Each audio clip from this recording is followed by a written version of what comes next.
Ah, nous sommes en présence de François Sanchez, qui est le responsable sportif de l'UCM, et de son conseiller, M. Burgos Alain, qui vont vous parler plutôt du projet sportif du club de 2016 jusqu'en 2020. Alors c'est à vous, messieurs. Bonjour à tous. Donc en fait on a créé un projet de 2016 à 2020 pour le club. On s'est posé quelques questions. On voulait mettre sur papier et informer nos adhérents, les collectivités, toutes les personnes qui gravitent autour de nous, voilà, notre marche à suivre. Et on a décidé lors d'une réunion technique entre éducateurs, voilà, de créer un projet. Donc avec Alain, au tout départ, on a travaillé dessus, puis ensuite on en a reparlé à une réunion technique, et puis on a pris quelques décisions, quelques lignes de conduite, si tu veux. Oui, une des premières décisions, ce serait de stabiliser le club au niveau des effectifs, en fidélisant le maximum de joueurs dans toutes les catégories. Il faut qu'on soit plus attrayant, encore plus attrayant, avec un accueil, une éducation et un apprentissage encore meilleur. Le jeune joueur chez nous doit pouvoir s'épanouir et apprendre à vivre en groupe et en équipe. Après, moi aussi, pour te compléter, on aimerait aussi qu'au niveau éducatif et sportif, qu'on soit un club référent, que quand on parle de nous en bien, au niveau sportif, au niveau éducatif, comme l'a dit Alain. Et on aimerait aussi aider nos éducateurs à se former. Alors après, on sait que c'est compliqué d'aller en formation, mais nous, on essaie de leur donner des outils, de l'aide pour pouvoir aussi s'améliorer. Voilà.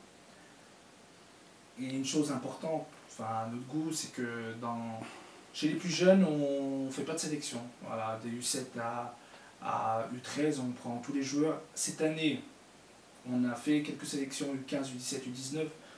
Globalement, on prend tout le monde. Voilà. Si on refuse des joueurs, c'est au niveau effectif. Voilà, parce qu'après, il faut créer des équipes, il faut avoir l'encadrement pour. Voilà. Donc, c'est ce qui nous bloque un petit peu. Mais après, dans notre fonctionnement, on n'est pas là pour faire que de l'élite. Voilà, on est là pour accompagner nos joueurs. Nous, quand il y a un joueur qui a des difficultés, on est là pour essayer de l'accompagner.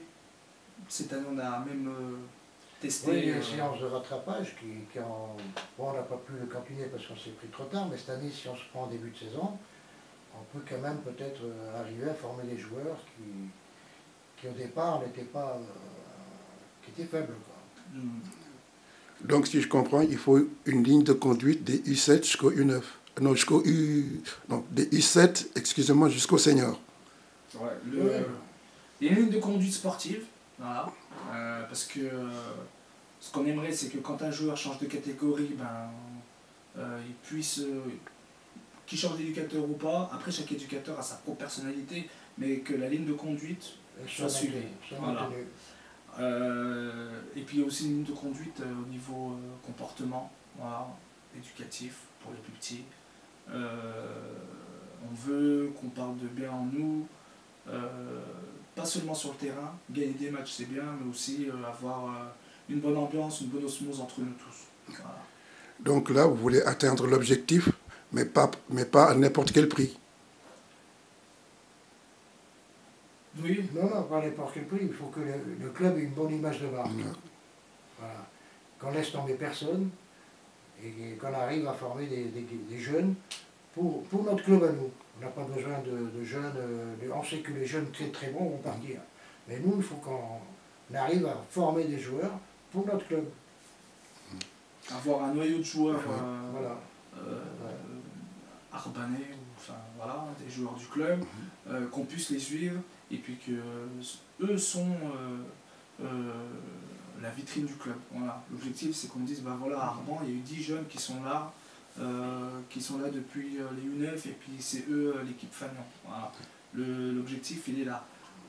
Et l'objectif final, en 2020, c'est d'avoir une équipe senior en Ligue, 19 en Ligue, 17 et 15, si possible. Avoir une équipe jeune en Ligue, ça serait bien, ça permettrait de fidéliser peut-être nos joueurs.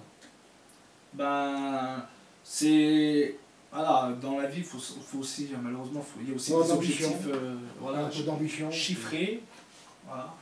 Ensuite, on espère y arriver parce que ça peut être un moteur aussi pour nous, une motivation en plus pour les joueurs, une motivation en plus pour les éducateurs, voilà, qu'on se donne. Hein. L'objectif qu'en 2020, oui, on va essayer de mettre une équipe en ligue. Hein. Juste aussi pour un petit peu pour les nouveautés, tu as parlé tout à l'heure des séances de rattrapage. Enfin, la saison qui arrive, donc dès 2016, on a mis aussi en place une fiche de suivi. Que les joueurs, dès qu'ils vont arriver au club, donc il y aura une fiche de test où on notera tous les tests, de présence aux entraînements, de progression, pour qu'on puisse, sur chaque saison, voilà, essayer de voir les défauts des joueurs pour essayer de nous améliorer. Faire des séances de rattrapage, comme on a dit, qui permettront peut-être de sortir un ou deux joueurs qui nous feront du bien. Alors, comment est-ce que vous êtes venu à l'idée de présenter un projet pareil, qui ne manque pas d'ambition? Ben, c'est-à-dire essayer de ne pas travailler à perte, parce que bon, passer des heures et des heures sur le terrain et n'avoir aucune ambition, ça, à la fin, ça use. Donc, si on a une ambition, ça permet d'avancer, quoi. Voilà. Et ce qu'on veut bien dire, on a parlé de la Ligue et tout, mais c'est une ambition aussi de progression. Voilà. Que nos joueurs aussi s'épanouissent ici. Qu'on gagne des matchs ou qu'on en perde, c'est le sport, c'est comme ça. Voilà. Mais si on travaille comme il faut, enfin, forcément, nos niveaux de jeu s'élèveront. Voilà. On n'a pas de doute, voilà, on n'a pas de doute là-dessus. Voilà. Si le travail est bien fait, enfin, voilà, le niveau de nos joueurs augmenteront. Ce qu'il y a de bien entre l'éducateur et puis François et puis moi, c'est qu'on discute beaucoup de football. C'est des discussions à perte de vue et qui nous amènent beaucoup parce que bon, à force de discuter, bon, il y a des choses qui sont venues, quoi. Tout à fait. Donc il y a quand même une ambiance qui permet de travailler avec complicité et puis confiance, quoi. Tout à fait. Malgré voilà, encore des défauts qu'on a, on le fait aussi pour nous corriger, voilà, parce qu'on n'est pas là à donner des... C'est une remise en question, un projet. Bien sûr, voilà. bien sûr. Et c'est bien en concertation, c'est pas moi qui ai pris la décision ou Alain pour faire ça, on s'est concerté, chacun a pu donner son avis pour aujourd'hui essayer de proposer quelque chose, je pense, de cohérent, pas très compliqué, mais qui est validé par tout le monde. Voilà. Et pour la conclusion, donc nous nous donnons rendez-vous en 2020. Tout à fait. On se donne rendez-vous en 2020 avec tous nos cheveux. Et on espère y arriver, et puis si on arrivera. Si on n'arrive pas à faire tout ce qu'on a décidé de faire, il ne faut pas s'inquiéter, on prendra notre temps, mais on y arrivera. On y arrivera. Voilà, c'était François Sanchez et Alain Burgos qui vous parlaient du projet du club. Et comme on dit tout le temps, un seul cœur et plusieurs couleurs.